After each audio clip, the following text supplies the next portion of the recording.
G'day everyone, it's Angelo Ramora here, Oz Realty's #1 cheerleader, and I'm here with Sean Mahoney. I'm introducing you now. Sean Mahoney, Oz Realty's BDM, not BDSM, BDM, which means Business Development Manager.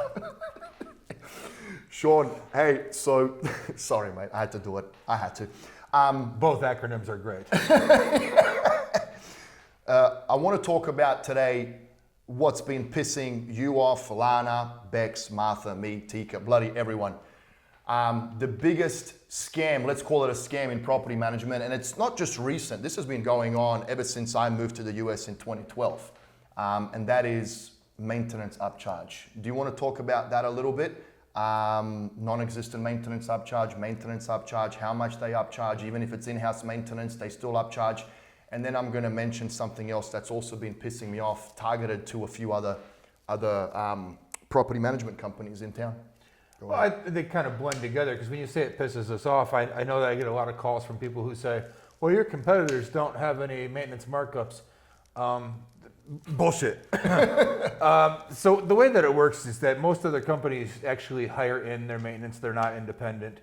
And so they're paying those guys $30 to $40 an hour. I mean, they're giving them a good That's income. top dollar. Top dollar. They're not paying them that much. It's actually 25 to 30, but then health benefits, some are even less. 401k. Yeah, when you add in the benefits and things like that. Yeah. But they're charging $100 to $150 an hour for their services. So that while it's not technically a markup, it's a markup. You're paying more than what they're paying their people. And then when so it's a labor rate markup. It's a labor rate markup. Yeah. You're also paying a markup when they go buy materials. You're not paying, Lowe's and Home Depot prices. You're paying. Well, sure. that Even if plus they don't something. buy them, there's a few companies that warehouse materials, which I actually prefer that model more because let's hope that they buy in bulk. Oops, that was my laptop. Sorry, everyone. Let's hope that they buy in bulk. Right? So they get a discount and then they can pass on that discount. So that's an even bigger markup because now they're not paying, store prices. They're paying below. They're, like you said, they're getting a wholesale rate. Yep. But they're still going to mark that up. You're not paying the same thing that they're paying. So there's a markup on that hourly rate. There's a markup on the materials. Then they bundle that all together and they add another 30 to 50% on top of that. And on a good day. Sometimes more. On a good day. Without saying names, I know places that do 100% markup on that. Yep, same. And then what a lot of folks do not understand, okay, so we just work with third-party vendors. In a third-party vendor's best interest, it is to complete the job how quickly, Sean? As fast as they can for the least amount of money that they can. They bid against each other. And then they go on to the next job. Mm-hmm. If you're on payroll and you're an in-house maintenance person, what do you do to the clock? You work as slow as possible. You're working for hourly rate. You don't want to go fast. You milk the clock. That's what I was looking for, mate. Come on, get on the same page for fuck's sake. Anyway, okay. So yeah, in my opinion, that is, I already know this. So something that I do, right? I'm not involved in the day-to-day operations at Oz Realty. I consume 2, 3, 4 hours of industry news on a daily basis. I like to consider myself Oz Realty's #1 cheerleader. And then I also like to take a bird eye view, a hawk eye view, and look at the business and the different departments and how we can make things better. Something that's on my focus, and in my office, I've got a lot of whiteboards and I've got very clearly written, systemize, optimize, monetize. Systemize, monetize, optimize. This is something that I always want to do for the organization, for Oz Realty, and for everyone that's a part of Oz Realty. Another thing that's been pissing me off, and I've seen it on forums and whatnot by some of these, I don't even know what to call you, mate. Seriously, I don't even know what to call you. It doesn't matter. Let's skip that. So, Oz Realty has a broker for hire, okay? Meaning we are fully compliant by the Ohio Division of Real Estate Laws and Regulations, fully insured, right? But because I'm not a broker, that's all of a sudden a problem in some of these people's eyes. Okay, now here's a question. If you are an entrepreneur and a business owner, the #1 thing that you should look at from a business, from an investment standpoint, is risk minimization, okay?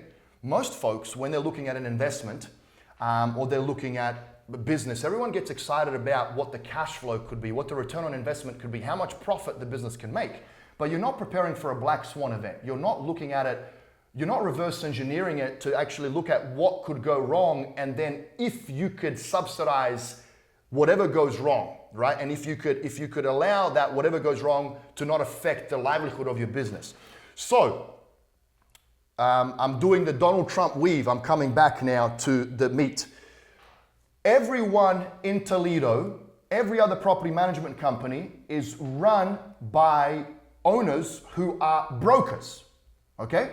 You are a broker. I salute you, I congratulate you. Here's a question from a risk analysis standpoint. What happens if for whatever reason you become incapacitated and you are no longer able to fulfill your duties as a broker? God forbid death, God forbid suspension, God forbid whatever it is. What happens then? I'm sorry to say, but your business is fucked, okay? Mine isn't, because we have two brokers, two officers of the company that are brokers. So it doesn't matter what happens to me, the business is still alive and it can still continue doing whatever it needs to be doing independent of me. And I am not an owner that pulls all of the strings like a lot of you people are. Sean, do you need me in the office? No. When am I allowed to come into the office? You're not even allowed in until 10 a.m. Thank you. Not when we open. How long was I away for on a sabbatical? When I hired in, you were gone. I didn't meet you for months. Okay, 2 years. Has the business still operated? Yes. Functioned, grown? Yes. That's a business, guys.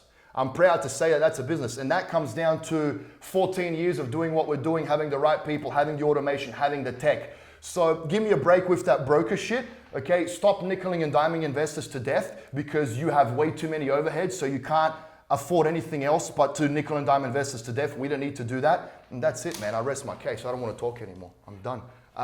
Where can they find us, mate? You tell them. www.ozrealty.house, or you can give us a call, 419-740-6089. I'll be looking forward to hearing from you. Yeah, and look, we're always here. You can stop by. If anyone wants to talk in person about something that I mentioned, I'm always here. You can always find me happy to chat in person. I don't like to be a keyboard cowboy and do all of this shit via camera. I like to catch up in person and discuss it in 4 eyes like that. Have a good day. See ya. Cheers. Good day, everyone. Angela Aurora here.